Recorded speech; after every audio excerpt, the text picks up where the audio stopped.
Bismillah. My beloved brothers and sisters, we are living in a time where negativity spreads faster than positivity. Bad news travels quickly. Complaints are everywhere. People are quick to point out what is wrong, but very slow to appreciate what is right. But today, I want to remind you of something powerful. Your mind is like a garden. If you plant seeds of negativity, you will only see thorns. If you plant seeds of gratitude, you will see flowers even in difficult places. The question is not what is happening around you. The real question is, what are you allowing to grow inside you? Many people think positivity means you have no problems. That is not true. Positivity means you believe there is wisdom even in your problems. It means you trust that every difficulty has a purpose. Allah never promised a life without tests, but He promised something greater, that every test has meaning. Sometimes we lose something and we only see the loss. Sometimes a door closes and we only see the darkness. Sometimes a door closes and we only see the darkness. But a believer asks, what good is Allah preparing for me through this? Because a trained mind does not just ask, why me? A trained mind asks, what is Allah teaching me? My brothers and sisters, if you constantly focus on what people did to hurt you, you will live with pain. But if you focus on what Allah continues to give you despite your mistakes, you will live with peace. Think about this. You woke up today. Your heart is still beating. You can still make dua. You still have a chance to change. That itself is a gift many people did not receive today. Yet we ignore thousands of blessings and become upset over one inconvenience. This is why gratitude is not just words we say. Gratitude is how we choose to see life. A positive believer does not deny hardship. They just refuse to let hardship blind them from Allah's mercy. Train your mind to see good in people. Nobody is perfect. If you look for faults, you will always find them. But if you look for good, you will find that too. Train your mind to see good in your life. What you focus on grows. If you focus on blessings, peace grows. Train your mind to see good in Allah's plan. Even delays are sometimes protection. Even disappointments are sometimes redirection. And remember this powerful reality. Shaitan wants you to focus on what you lost. Allah wants you to appreciate what you still have. One leads to sadness. The other leads to contentment. So today make a decision. Not tomorrow, not next year. Today, decide that you will not allow negativity to control your heart. Decide that you will look for reasons to thank Allah even on difficult days. Because true strength is not physical power. True strength is the ability to remain positive when life gives you reasons to become negative. And always remember, if Allah wanted to destroy you, He would not have guided your heart. If Allah wanted to abandon you, He would not have allowed you to turn back to Him. So smile, not because life is perfect. Smile because Allah is still writing your story. Train your mind to see good, and you will start to see how much good was always there. May Allah make us from those who see His blessings, who appreciate His mercy, and who spread positivity wherever they go. Ameen. My dear brothers and sisters, one of the most powerful realities of human nature is this. Your mind does not just see reality, it interprets reality. It interprets reality. And the way it interprets what happens to you depends on what you have trained it to focus on. If you train your mind to focus on problems, you will always find problems. Even in moments of ease, you will find something to complain about. But if you train your mind to look for blessings, you will find goodness even in moments of hardship. This is why two people can go through the same difficulty, yet one becomes bitter while the other becomes better. The difference is not the test. The difference is the mindset. Some people see rain and complain about the mud. Others see rain and thank Allah for the mud, the fodder. The event is the same. The perspective is different. Your mind is like a muscle. If you constantly exercise negative thinking, complaining, comparing yourself to others and focusing on what you don't have, then negativity becomes your natural response. But if you exercise gratitude, patience, and trust in Allah, then positivity becomes your natural state. This is why we must consciously train our thoughts. When something goes wrong, instead of immediately asking, why does this always happen to me? Train yourself to ask, what lesson can I learn from this? When you see someone succeeding, instead of thinking, why not me? Train yourself to say, may Allah bless them and grant me what is best for me. When life delays something you wanted, instead of assuming rejection, train your heart to believe Allah knows the right time and I trust His plan. This is not weakness. This is spiritual strength. A negative mind finds a problem in every opportunity. A positive mind finds an opportunity in every problem. But positive does not mean pretending everything is perfect. It means believing that even when things are not perfect, Allah is still in control. Sometimes Allah removes something from your life not to hurt you, but to heal you. Sometimes He delays something not to deny you, but to prepare you. Sometimes He tests you not to break you, but to strengthen you. But you will only see this if you train your mind to look deeper than the surface. Also remember this, what you repeatedly tell yourself becomes what you eventually believe. If you constantly tell yourself, my life is terrible, you will start ignoring the good in your life. But if you remind yourself, Allah has blessed me in many ways, your heart will start noticing those blessings. This is why protecting your thoughts is so important. Because thoughts become beliefs, beliefs become attitudes, and attitudes become attitudes. So train your mind daily. Train it through gratitude. Train it through remembrance of Allah. Train it by avoiding constant negativity and unnecessary comparisons with others. And most importantly, train your mind to always expect goodness from Allah. Because when you believe Allah is most merciful, you start seeing His mercy everywhere. Never forget, the strongest person is not the one who never faces difficulty. The strongest person is the one who refuses to let difficulty make their heart negative.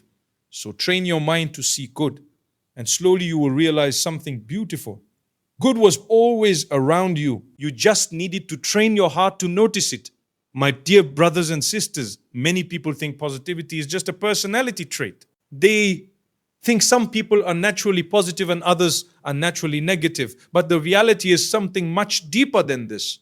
True positivity is not a personality. It is a spiritual discipline. It is something you train yourself to practice, just like patience, just like gratitude, and just like sincerity. It does not come automatically. It comes through effort, through faith, and through trust in Allah. A believer's positivity is not based on how easy life is. It is based on how strong their connection with Allah is. Anyone can be positive when everything is going well. Anyone can smile when life is comfortable. But the real test of positivity is, can you still see good when life becomes difficult? This is where spirituality comes in. When your heart is connected to Allah, you understand something very powerful. Nothing happens without purpose. Every delay has wisdom. Every hardship has benefit. Every loss carries a hidden lesson. This belief itself creates positivity. Because when you truly believe Allah is Al-Hakim, the most wise, you stop asking, why is this happening to me? And you start saying, there must be goodness in this that I cannot see yet. That is spiritual maturity. Positivity is also connected to tawakkul, trust in Allah. When you trust Allah, you stop assuming the worst outcomes. You stop living in constant fear of the future. You do your best and leave the rest to Allah. This brings peace to the heart. Negativity often comes when we try to control everything. Positivity comes when we accept that Allah is in control. This does not mean you don't feel pain. Even the prophets felt sadness. Even the strongest believers cried. But they never allowed sadness to turn into hopelessness. There is a big difference between sadness and despair. Sadness is human. Despair is losing hope in Allah's mercy. A believer may feel sad, but they never allow themselves to lose hope. That hope is positivity. Positivity is also discipline, because sometimes you must force yourself to think better. When your nafs wants to complain, you remind yourself to be grateful. When your mind wants to assume bad about others, you train yourself to assume good. When shaitan whispers fear, you respond with trust in Allah. This is a daily spiritual exercise. Just like prayer requires consistency, positivity also requires consistency. You cannot think negatively all day and expect to feel peaceful. You cannot constantly complain and expect contentment. You must work on your heart. Fill your life with dhikra, remembrance of Allah, and your negativity will decrease. Fill your life with gratitude, and your stress will decrease. Fill your life with good expectations of Allah, and your fear will decrease. And remember this beautiful principle. The closer your heart is to Allah, the more peaceful your mind becomes. Because you realize that whatever was meant for you will never miss you, and whatever miss you was never meant for you. This is why positivity is not just about thinking good thoughts. It is about having a heart that is connected to Allah, a tongue that remembers Him, and a soul that trusts His decisions. So work on your positivity like you work on your salah. Protect it like you protect your iman. Because a positive heart is often a sign of a heart that knows its Lord. And never forget, the most positive people are not those with the easiest lives. They are the ones with the strongest faith. My dear brothers and sisters, one of the greatest secrets of inner peace is something very simple, yet very powerful: gratitude. Not just gratitude on the tongue, but gratitude that lives in the heart and changes the way you see your life. Gratitude does not always change your situation immediately, but it always changes your perspective. And sometimes, changing your perspective is the first step toward changing your life. Many people think they will be grateful after they get what they want. They say, when I get more money, I will be thankful. When my problems end, I will appreciate my life. When everything becomes easy, then I will be positive. But the reality is the opposite. When you become grateful, you start to see how much you already have. Gratitude opens your eyes to blessings you were previously ignoring. It shifts your focus from what is missing to what is present, from what is wrong to what is still right. Think about this. If you only focus on what you lost, you will always feel poor. But if you focus on what remains you will realize how rich you actually are. You may not have everything you want, but you probably have things that others are desperately praying for. There are people who would give everything they own just to have your health. There are people who would give their wealth just to have peace in their hearts. There are people who would give years of their life just to have one more day. Yet we wake up with blessings and still complain because we compare our lives to those who have more than us instead of those who have less.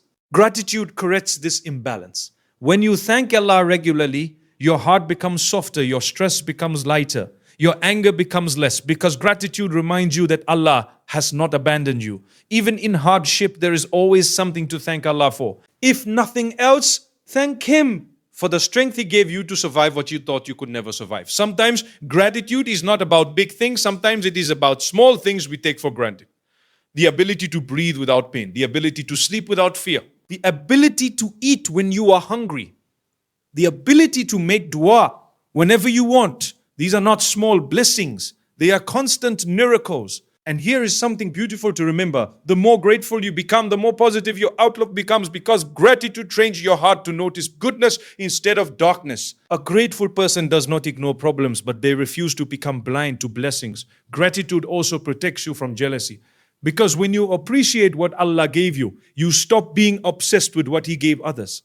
You become content with your portion. Contentment is one of the greatest forms of wealth. And remember this powerful truth.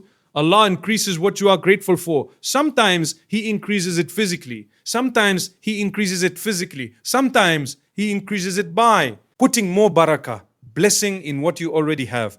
So make gratitude part of your daily life. Thank Allah not only in ease, but also in difficulty. Thank Him not only when you understand His plan, but even when you don't. Because gratitude is not just a reaction to blessings. Gratitude is a way of seeing life. And when you truly master gratitude, you will notice something amazing. Your life may not become perfect, but your heart will become peaceful. My dear brothers and sisters, one of the biggest misunderstandings many people have is this. Whenever something goes wrong in their life, they immediately assume Allah is punishing them. Whenever they face hardship, loss, delay, or pain, they begin to think, what did I do to deserve this? But we must correct this thinking. Not every hardship is a punishment. Many hardships are actually tests. And many tests are signs that Allah cares about your growth.